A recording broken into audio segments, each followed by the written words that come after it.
여기서 자기 살 길을 찾은 겁니다. 난 책상에 있는 걸 얼핏 봤다고 해야지.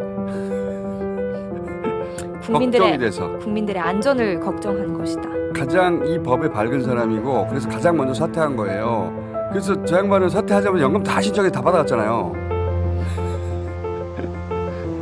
자, 힘들어요 맨날. 언제 끝나는지.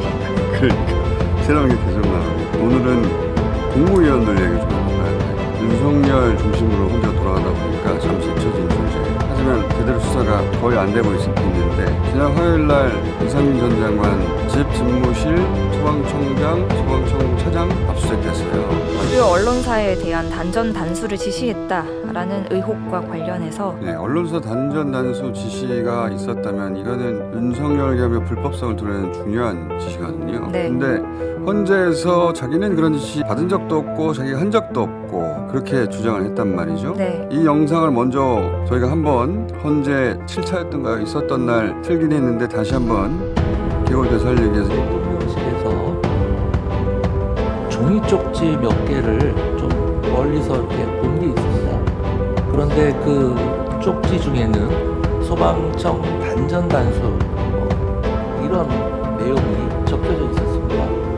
그 사무실로 돌아간 다음에 이제 큰 사건 사고 접수된 거는 없는지 어떤 각종 시위나 충돌 같은 상황은 없는지 그런 상황이 전반적으로 궁금해서 제가 경찰청장과 소방청장에 차례로 전화했습니다.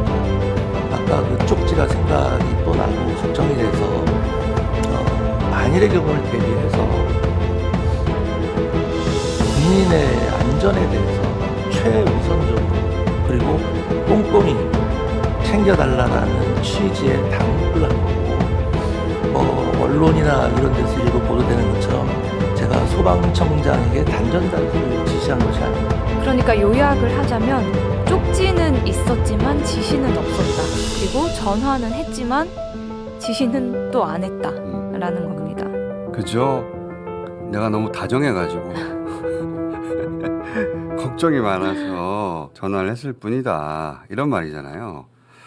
근데 소방청장은 사실상 지시를 받았다고 국회에서 이미 증언을 네. 했단 말이죠. 이상민 전 장관이 전화로 청장님께 주요 언론사 단전 단수와 관련된 내용이었습니까? 정확하게 기억나지 않습니다. 청장님, 예. 저희도 내용을 알고 말씀드리는 겁니다. 주요 언론사에 대한 단전 단수를 할 때 소방청이 협조해라 이런 뜻이 있었습니까? 약간 그런 뉘앙스였어요. 그게 그거죠. 그런 뉘앙스라는 게 말이 됩니까, 청장님? 몇 가지 언론사에 대해서 경찰청 쪽에서 요청이 있으면 협조하라는 그런 얘기였어요. 자, 몇 가지 언론사에 한겨레 신문 들어갑니까? 들어가는 것 같습니다. 경향신문 들어갑니까? 예, 있었던 것 같습니다. 조선일보 들어갑니까? 기억이 없습니다. 네, 안 들어가죠. MBC 들어가죠. 예, 그런 것 같습니다. 아까 세계 언론사 외에도 또 있나요? 세 개 좀 더 됐던 것으로 기억이 납니다. 김어준 뉴스공장도 포함되나요? 예, 거기도 있었던 것 같습니다.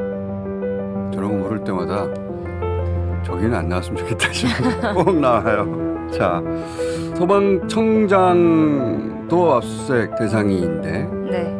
소방청 차장도 압수수색 대상이거든요. 왜 그러냐면 소방청장이 그 지시를 소방청 차장한테 하고 소방청 차장이 다시 서울 소방재난본부장에게 합니다. 네. 예. 소방청장이 그런 지시를 못 받았으면 뭐하러 차장한테 그런 지시를 전달해서 자신도 내란의 종사자가 되는 네. 지시를 합니까? 말이 안 되잖아요. 소방청장에서 소방청 차장 그리고 서울 소방재난본부장 이렇게 계속 지시가 전달이 됐습니다. 이 이상민 전 장관의 테이블 위에서 얼핏 봤어요 멀리. 이 말이 거짓말인 것은 그 다음에 나온 국정원장에 의해서 국정원장이 또 자기가 살려고 자기 이야기를 하잖아요. 근데 제가 오늘은 또 안경도 쓰고 왔는데 여기서 저 종이에 글자가 안 보여요. 안 보이지. 저 멀리 테이블에 있는데 무슨 글자가 보인다 그래. 말도 안 되는 소리죠. 이게 거짓말이라는 걸 국정원장이 또 자기 중심으로 자기가 살려고 했던 진술 속에서 드러납니다. 집무실이나 대접견실에서 피청구인 또는 김용현 장관으로부터 비상비용 관련 문건을 받으신 건 없으신가요? 없습니다. 그 비상비용 선포문도 받거나 보지 못하셨습니까? 못 봤습니다. 이 앞에 여기 좀 잘렸는데 책상 위에 아무것도 없었다부터 시작하거든요. 그리고 나서 자기가 받지도 못했고 이렇게 이어집니다. 못 봤다고 예. 했는데. 자, 원탁 테이블에 A4 종이 같은 것이 놓여 있었습니까? 못 봤습니다. 없었습니다. 서로 말도 안 맞아요. 우선 거기 아무것도 없었고, 두 번째는 이거는 사실인 것이고, 두 번째 나도 받지 못했다. 이건 거짓말인 게 또 밝혀집니다. 어떻게 밝혀지냐면은 복지부 장관이 네, 조규홍 보건복지부 장관이 검찰 가서 조사에서 진술을 합니다. 뭐라고 하느냐? 국정원장이 마침 자기 앞자리에 있었다는 거예요. 네, 갔는데 앞자리에서 뭘 보고 있길래 자기는 아무것도 못 봤다고 그랬는데 또 국정원장이. 나도 보여줘 했던 거죠. 그러니까 그게 담화문이었고, 네. 그러니까 그 조태용 국정원장이 자기에게 문서를 넘겨줬는데 그게 담화문이었고 거기에 비상계엄과 관련된 내용이 들어있었다.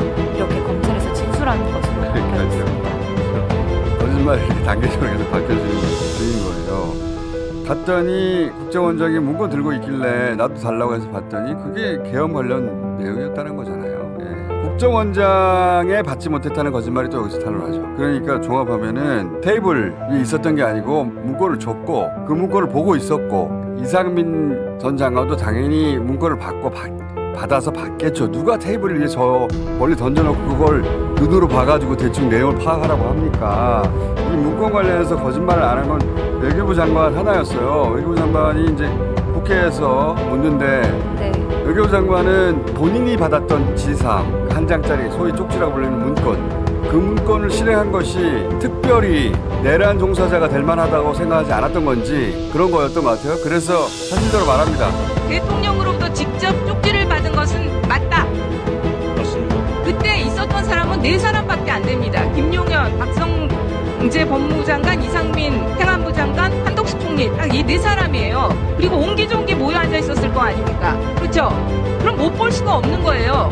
그래서 이 국무위원들의 보지 못했다 진술이 너무나 제가 볼 때는 비겁한 겁니다. 대통령 앉아있고 옹기종기 모여 있는 건 맞고 바로 그때 대통령이 들어가자마자 장관에게 쪽지를 준 거 아닙니까? 뭐 비밀스럽게 불러서가 아니라 4명이 앉아있는 자리에서 준 거 맞죠?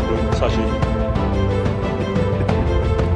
그러니까 불려왔던 사람들은 그 줄 임무가 있으니까 미리 부른 거 아니에요. 불러가지고 각자 할 일이 적힌 계엄 조치 문건 이거를 다 준 거예요. 그걸 본 거예요. 그게 테이블에 던져져 있었다든가 이 말이 안 되잖아요. 기본적으로 단전단수 관련 내용도 마찬가지로 이루어진 거라는 게 윤석열 공소장에 그대로 적혀 있거든요. 네. 윤석열 공소장에서 그 부분이 잠깐 등장하는데 청구인에 대한 공소장의 내용을 대강을 알고 계신 것 같아요. 다 보진 않고요. 제가 관계된 부분만 봤습니다. 피청구인이 대통령 집무실로 다시 들어온 증인에게 자정 무렵에 경향신문, 한겨레신문, MBC, JTBC 여론조사 꽃을 봉쇄하고 소방청을 통해 단전단수를 하라라는 내용이 기재된 문건을 보여줬다.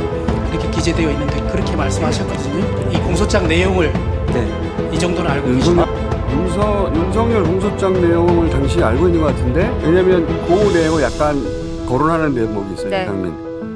윤석열이 이상민에게 조치사항이 담긴 문건을 줬고 문건에는 24시 한겨레, 경향, MBC, JTBC 여론조사 꽃 봉쇄하고 소방청을 통해 단전 단수하라는 네, 내용이 있었고 그래서 이상민은 11시 34분 조지호 경찰청장에 전화했고 네, 경찰의 조치 상황 등을 확인했고 그리고 3분 뒤에는 허석훈 소방청장에게 전화해서 그 윤석열이 보여준 문건에 그대로 네, 있는 내용 있잖아요. 그렇지. 네, 자정경에 한겨레, 경향, MBC, JTBC 여론조사 꽃에 경찰이 투입될 건데 경찰청에서 단전단수 협조 요청이 오면 조치해줘라 이렇게 지시했다고 합니다.